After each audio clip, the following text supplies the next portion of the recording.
ಗೆಳೆಯ, ಈ ದಿನ ನೀನೇನು ಮಾಡುತ್ತಿರುವೆ? ಮೊಬೈಲ್ ನೋಡ್ತಾ ಸೋಷಿಯಲ್ ಮೀಡಿಯಾದಲ್ಲಿ ಕಾಲಹರಣ ಮಾಡುತ್ತಿರುವೆಯಾ? ನಿನ್ನ ಕನಸು ಎಲ್ಲಿದೆ? ಸರಿಯಾಗಿ ನೆನಪಿಸಿಕೋ. ಯಾರಾದರೂ ಓದಿ ಮುಂದೆ ಯಾವ ಹುದ್ದೆಗೆ ಹೋಗಬೇಕು ಅಂದ್ಕೊಂಡಿದ್ದೀಯಾ ಅಂತ ಕೇಳಿದರೆ ನೀನು ಏನಾಗಬೇಕೆಂದು ನನಗೆ ಆಸೆ ಇದೆ ಎಂದು ಹೇಳಿದ್ದು ಆ ಗುರಿ ಎಲ್ಲಿದೆ? ನೀನು ಕೇವಲ ಬಾಯಿ ಮಾತಿಗೆ ಜನರನ್ನು ಮೆಚ್ಚಿಸಲು ದೊಡ್ಡ ದೊಡ್ಡ ಮಾತುಗಳನ್ನು ಆಡಿದ್ದು ನೆನಪಿಸಿಕೋ. ಎಡವಿ ಬೀಳುವ ಮೊದಲು ಜಾಗೃತನಾಗು.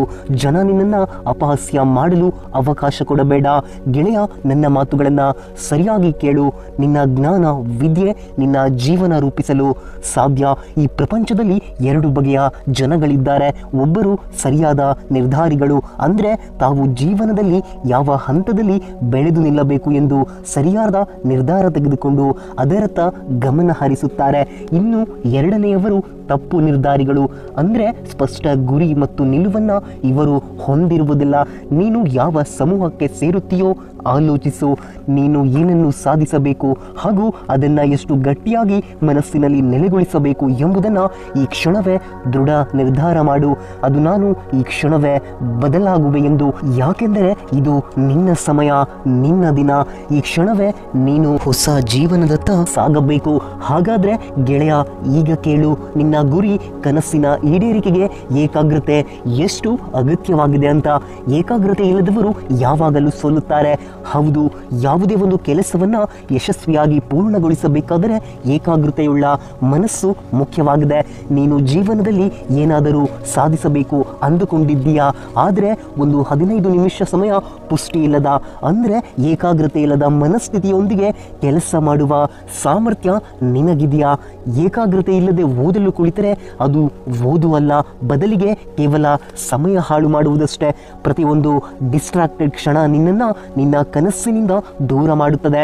ಮೊಬೈಲ್ನಲ್ಲಿ ಬರುವ ಪ್ರತಿಯೊಂದು ಸೋಷಿಯಲ್ ಮೀಡಿಯಾ ನೋಟಿಫಿಕೇಶನ್ ನಿನ್ನ ಏಕಾಗ್ರತೆಯನ್ನು ನಾಶಗೊಳಿಸುತ್ತದೆ. ಈಗ ಕೇಳು, ಏಕಾಗ್ರತೆ ಇಲ್ಲದವನು ಯಾವಾಗಲೂ ಸೋಲುತ್ತಾನೆ, ಆದರೆ ತನ್ನ ಮನಸ್ಸು ಮತ್ತು ಗಮನವನ್ನು ಗುರಿಯತ್ತ ಫೋಕಸ್ ಮಾಡುವವರು ಖಂಡಿತ ಸಾಧಿಸುತ್ತಾರೆ. ಗೆಳೆಯ, ನಿನ್ನಲ್ಲಿ ಬಹುದೊಡ್ಡ ಶಕ್ತಿ ಅಡಗಿದೆ.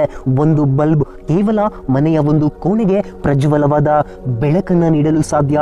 ಇಡೀ ಮನೆಗೆ ಒಂದೇ ಬಲ್ಬ್ ಬೆಳಕನ್ನು ನೀಡಲು ಸಾಧ್ಯವಿಲ್ಲ. ಒಂದು ಕೋಣೆಗೆ, ಒಂದು ಕೊಠಡಿಗೆ ಮಾತ್ರ ಅದನ್ನು ಸೀಮಿತಗೊಳಿಸಿದರೆ ಪ್ರಜ್ವಲವಾದ ಬೆಳಕನ್ನು ಹರಿಸುತ್ತದೆ. ಹಾಗೆ ನೀನು ಗುರಿಯತ್ತ ಮಾತ್ರ ನಿನ್ನ ಇಡೀ ಶಕ್ತಿಯನ್ನು ಹರಿಸು, ಆಗ ಮಾತ್ರ ನಿನ್ನ ಜೀವನ ಬೆಳಕಾಗುತ್ತದೆ. ನಾನು ಚೆನ್ನಾಗಿಯೇ ಕಷ್ಟಪಡುತ್ತಿದ್ದೇನೆ, ಹೆಚ್ಚಿನ ವಿಷಯವನ್ನೇ ಓದುತ್ತಿದ್ದೇನೆ ಎಂದು ಹೆಮ್ಮೆ ಪಡಬೇಡ. ಯಾಕಂದರೆ ನಿನಗಿಂತ ಹೆಚ್ಚು ಶ್ರಮ ಪಡುವವರು, ಸಮಯವನ್ನು ತಮ್ಮ ಗುರಿಗಾಗಿ ಮಾತ್ರ ಮೀಸಲಿಡುವವರು ಇಲ್ಲಿ ಅನೇಕ ಜನರಿದ್ದಾರೆ. ಹಾಗಾಗಿ ನೀನು ಸ್ಪಷ್ಟ ಗುರಿಯತ್ತ ಏಕಾಗ್ರತೆಯಿಂದ ಶ್ರಮಿಸಬೇಕಾಗಿದೆ. ಅದೇ ರೀತಿ ಏಕಾಗ್ರತೆಯನ್ನು ಹೇಗೆ ಬೆಳೆಸಿಕೊಳ್ಳಬೇಕು ಎಂಬುದನ್ನು ನಾನು ತಿಳಿಸುತ್ತೇನೆ. ನೀನು ಉತ್ತಮನಾಗಿ ಬೆಳೆದು ನಿಲ್ಲಬೇಕಾದರೆ ಈ 5 ನಿಯಮಗಳನ್ನು ಅನುಸರಿಸಲೇಬೇಕು. ಹಾಗಾದರೆ ಆ 5 ನಿಯಮವನ್ನು ನಾನು ಖಂಡಿತ ತಿಳಿಸುತ್ತೇನೆ. ನೀನು ಏನನ್ನು ಸಾಧಿಸಲು ಬಯಸುವೆಯೋ ಅದನ್ನು ಬರೆದು ಪ್ರತಿದಿನ ಓದಿ ಅದರಂತೆ ನಾನು ನಡೆಯುವೆ ಎಂದು ಮನಸ್ಸಿಗೆ ಮತ್ತೆ ಮತ್ತೆ ಅರಿವು ಮೂಡಿಸು. ಒಮ್ಮೆ ಗುರಿ ಸ್ಪಷ್ಟವಾಯಿತು ಅಂದರೆ ನೀನು ಅದನ್ನು ಮರೆಯಲು ಎಂದಿಗೂ ಸಾಧ್ಯವಾಗಬಾರದು. ಅದಕ್ಕೆ ಹೇಳೋದು ಡಿಸಿಪ್ಲಿನ್ ಫಸ್ಟ್, ಮೋಟಿವೇಶನ್ ಲಾಸ್ಟ್ ಅಂತ. ಪ್ರತಿದಿನ ಮೋಟಿವೇಶನ್ ಅಗತ್ಯ ಇಲ್ಲ. ಒಮ್ಮೆ ನಿರ್ಧಾರ ಮಾಡು, ನಾನು ಪ್ರತಿದಿನ ನನ್ನ ಕನಸಿಗಾಗಿ ನಾನು ಕೆಲಸ ಮಾಡುವೆ ಎಂದು. ಮೊಬೈಲ್ ಅದು ಯಾವುದನ್ನು ನಿನ್ನ ಎಂಟರ್ಟೈನ್ಮೆಂಟ್ಗಾಗಿ, ನಿನ್ನ ಅಮೂಲ್ಯ ಸಮಯವನ್ನು ಹಾಳು ಮಾಡಲು ಬಳಸುತ್ತಿರುವೆಯೋ ಅದನ್ನು ಅಲ್ಪ ಸಮಯ ಬಿಟ್ಟು ಬಿಡು. ನಿನ್ನಲ್ಲಿ ಬರುವ ನಕಾರಾತ್ಮಕ ಆಲೋಚನೆಗಳನ್ನು ತೊಡೆದು ಹಾಕು. ಇದರಿಂದ ಖಂಡಿತ ನಷ್ಟವೇನೂ ಇಲ್ಲ. ಪೋಮೋಡೋರೋ ಟೆಕ್ನಿಕ್ನೊಂದಿಗೆ ನಿನ್ನ ಓದನ್ನು ಮುಂದುವರಿಸು.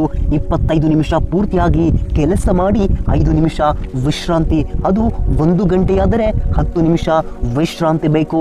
ಇದರಿಂದ ಏಕಾಗ್ರತೆ 2 ಪಟ್ಟು ಹೆಚ್ಚಾಗುತ್ತದೆ. ಇನ್ನು 10 ನಿಮಿಷ ಧ್ಯಾನ ಮಾಡಿದರೆ ಏಕಾಗ್ರತೆ 5 ಪಟ್ಟು ಹೆಚ್ಚಾಗುತ್ತದೆ.